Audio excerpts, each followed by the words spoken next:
Assalamu alaikum everyone. Welcome wherever you're situated on the globe to another exciting and fresh edition on football analysis on the English segment right here on Kura TV. We are going to take a look at the Champions League today because the Champions League is back. Yes, it is Real Madrid against Manchester City on Tuesday as well as Arsenal playing against Bayern Munich, and on Wednesday we've got PSG playing against Barcelona at Parc des Princes. That game is going to be entertaining, and also on that same Wednesday we've got Borussia Dortmund playing against Atletico Madrid. Atletico Madrid will be the one that will be hosting Borussia Dortmund at the Wanda Metropolitano. We'll take a look at all of these four games, yes, right here on Kura TV, and we are going to start from Arsenal against Bayern Munich.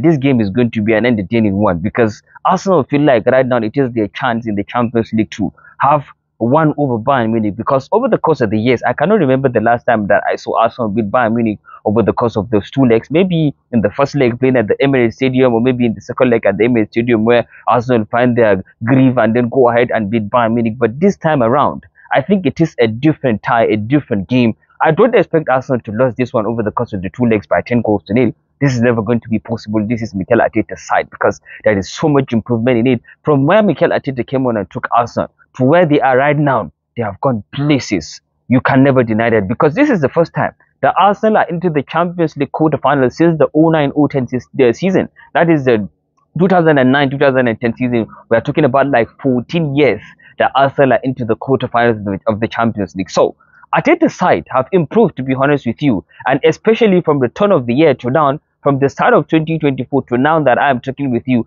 Arsenal have gone places. They have played like 8 to 12 games over the course of that period. That is 4 months. Out of those 12 games, Arsenal have won 11 out of the 12. They have won 11 out of the 12, and they have kept 8 clean sheets out of those 12 games. That is interesting record playing against Bayern Munich. I think this tie is going to be interesting at the Emirates Stadium. Arsenal have got a clean record playing at the Emirates Stadium, especially when you look at they are yet to consider a goal in the Champions League at the Emirates Stadium. And the Bayern Munich are in a tough time right now. You can never deny that. Bayern Munich are struggling right now. They have gifted the league to Bayer Leverkusen, a side that this season have impressed. They have done really, really well, but Bayern Munich gave them the league without a fight. And when you look at that team of Bayern Munich, the struggles in defense and in midfield, although they have got a couple of players that are ready to be back in action right now. Manuel Neuer, according to reports, is back in training and ready to be back into this Bayern Munich team. And not only him, Pavlovic too is ready to be back. Kingsley Coman is ready too, as well as Leroy Sané and Mazraoui. All of them are back in training and ready to get going with this Bayern Munich team. But the problem is, just like Martin Odegaard warned his colleagues at Arsenal that they should be warned, they should be worried, they should be aware of Harry Kane, who has been a man that whenever he plays against Arsenal, almost all the time, he gets to score goals. He has got 14 goals in 19 appearances against Arsenal. Harry Kane too has impressed at Bayern Munich, but the problem is, where has his goals taken this Bayern Munich team? That is the question mark that a lot of people have been asking about Harry Kane playing for this Bayern Munich team, about where the Bayern Munich team, like the problems that they have had since the moment that he went into the team. But his goals,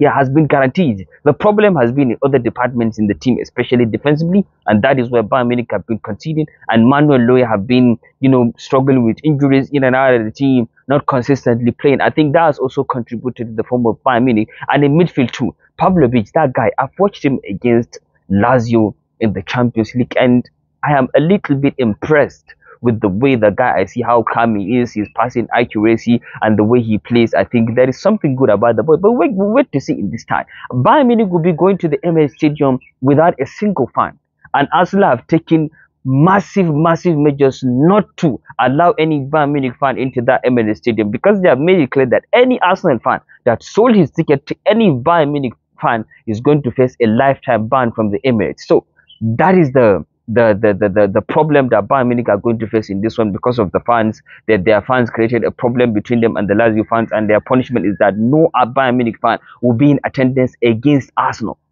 Bayern Munich have got experience in their squad when it comes to the Champions League. You talk about Harry Kane, to some extent he has played in the Champions League. You talk about the likes of Jamal Musiala too. They have played in the Champions League for quite some time. Joshua Kimmich, he has won the Champions League with Bayern Munich. Leon Goretzka, all of them. Leroy Sané to some extent, I think he has also too. And Kingsley Coman, he has played in the Champions League too. He has got a couple of experience.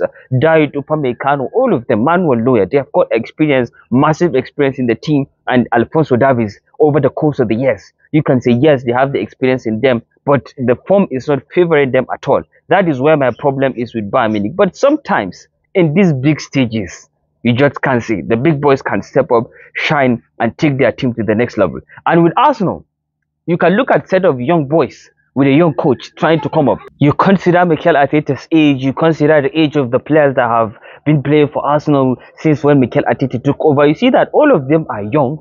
They are just beginning to grow up. They are just beginning to go places in the world of football. Mikel Arteta, yes, he has got a bit of experience working on the Pep Guardiola in the Champions League, but he isn't the man in charge at that time.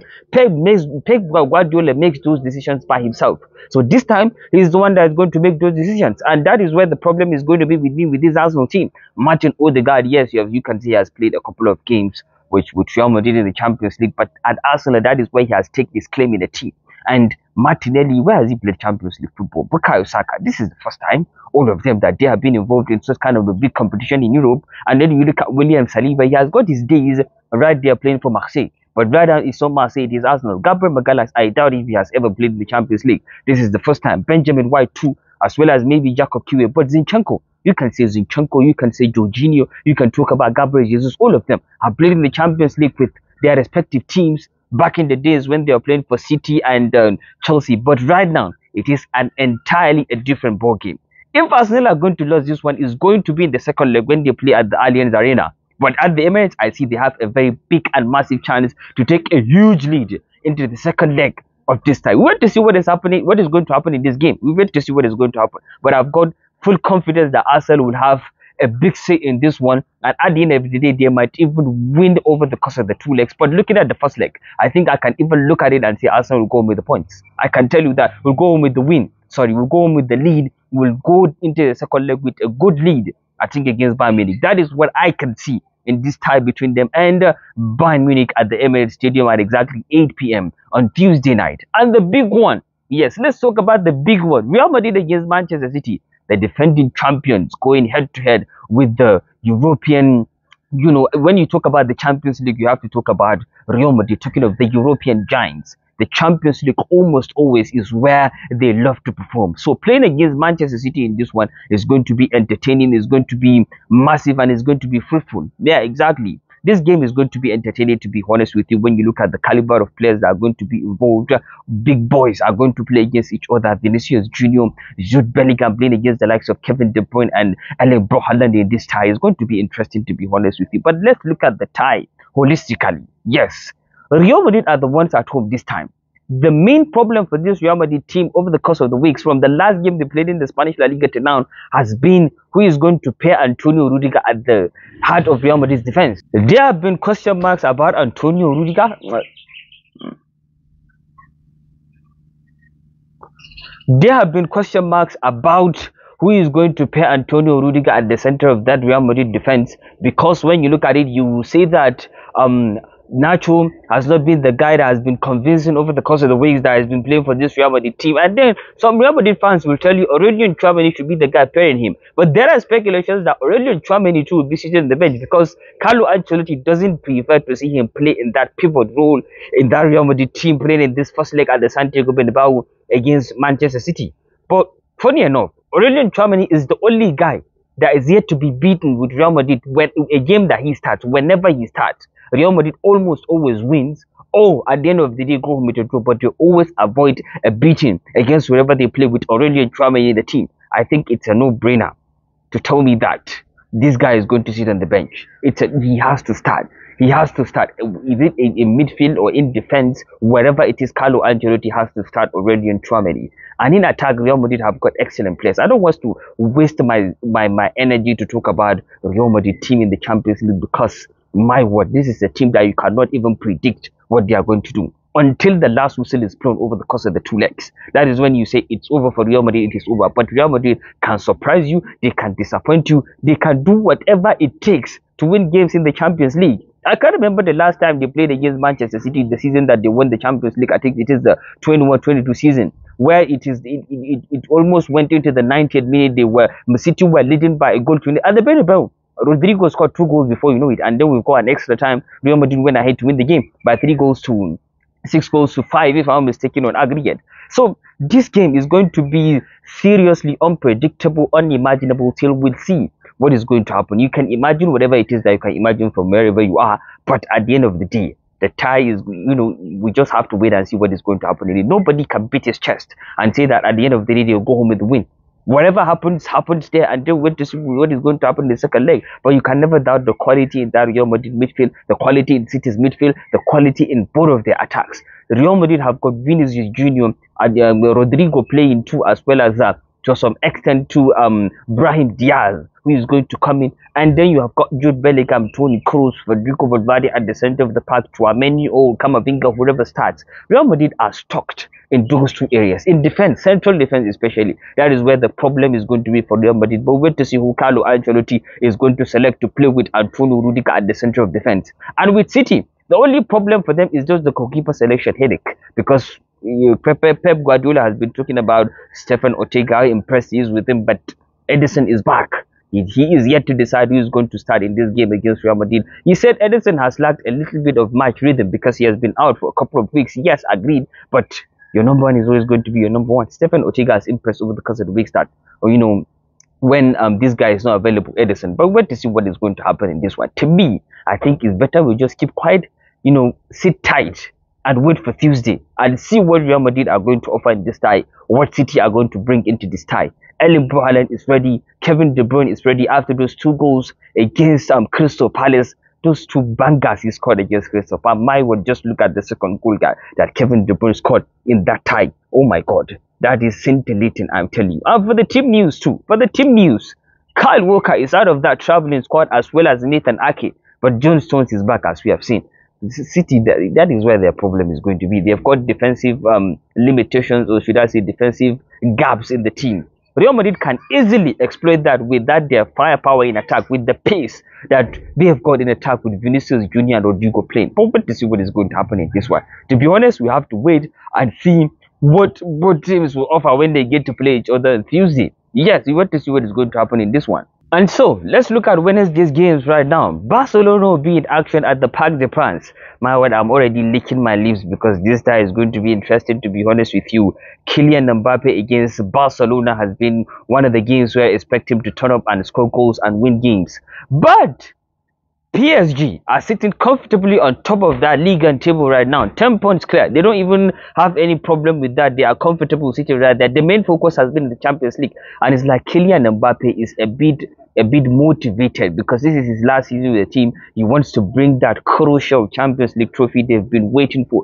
over the course of the years into the club. So that is why PSG fans have got a little bit of hope. Kylian Mbappe is one of the top scorers in the Champions League on 6 goals, together with Antoine Griezmann, Harry Kane of Bayern Munich too, as well as Erling Haaland of Manchester City. All of them are there. And when you look at this tie, you know that there is going to be problem for Barcelona, especially when you consider what happened against Real Sociedad in the Champions League and with the form that the team are. I think PSG have got close to 30 games, if I'm mistaken, unbeaten in all competitions right now. So this game against Barcelona is going to be somehow tricky for them, because playing against a side that has impressed over the course of the weeks to Barcelona, because since that moment that Xavi announced that at the end of the season he's going to pack his bags and say goodbye to the team, I think the players have stepped up.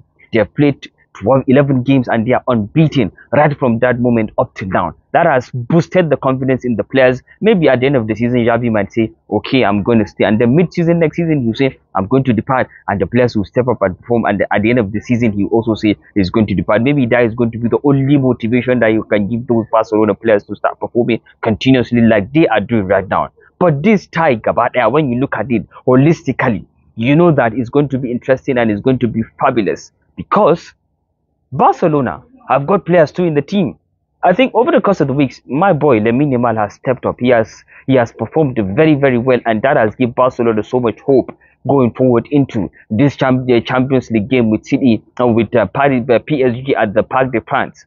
We want to see what is going to happen in this one. Barcelona have stepped up. Defensively, they are looking Very good. And in attack too, Lewandowski has been firing over the course of the weeks because he has helped his team, go close with Real Madrid when it comes to the Champions, when it comes to the La Liga. And when you look at the what Kylian Mbappe said about the Champions League, about what he's going to do in the Champions League, he said this is the right time for the big boss to shine. This is where the big boss shine, and he is not going to hide right now for PSG in the Champions League. I think that has put some water in the minds of so many Barcelona fans right now. But wait to see. Kylian Mbappe is a dangerous player. We all know that. He's very dangerous. And for Barcelona team news, we get to see what Xavi Hernandez is going to say on Tuesday regarding Frankie de Jong, regarding Pedri, who we expect, especially Frankie de Jong, to be back for this Champions League tie against PSG at the Parc des Princes. Okay, let's move over to Atletico Madrid against Borussia Dortmund. I think that tie maybe it's going to be a one-way traffic a little bit, because when the Metropolitano is not a place that everyone wants to go right now. Ask Real Madrid if I'm lying. They've been beaten twice right there this season, and Inter Milan also went there as the best team in the Italian Serie A and couldn't go away with a win.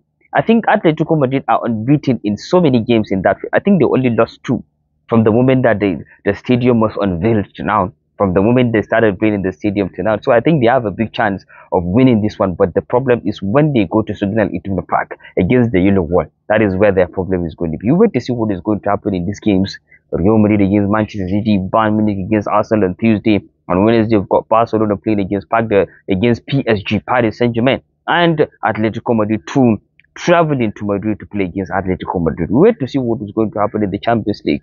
That is the end of today's session. We wait to see what is going to happen in the Champions League, and then we'll come and look at those games. Thanks for watching. Bye.